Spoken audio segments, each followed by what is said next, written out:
Mainit-init na chismis, Kylie Chari, nagselos kina Kai Montinola at Donnie Pangilinan. Kaloka ha? Sabi-sabi na sobra-sobrang apektado ni Kylie Chari kina Kai Montinola at Donnie Pangilinan ha?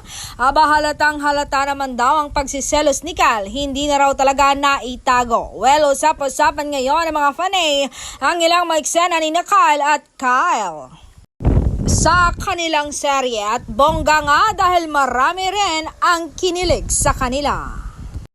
Katunayan sa loob daw ng 4 na araw ay sunod-sunod na gabing makamit ang serye ang all-time high viewership record sa Kapamilya Online Live sa YouTube na umabot nga ng 593,668 views. Ang bongga, di ba Kasi nga, ibang level talaga ang chemistry ni na Kyle at Kai ha? Nababaliw nga sa kilig at tuwa ang kanilang mga fans.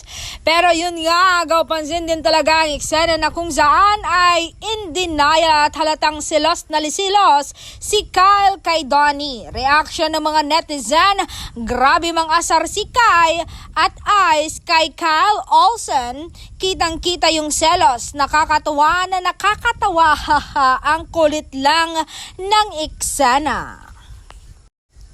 All I could say is sumakses si Kai sa pagpapaselos kay Kyle.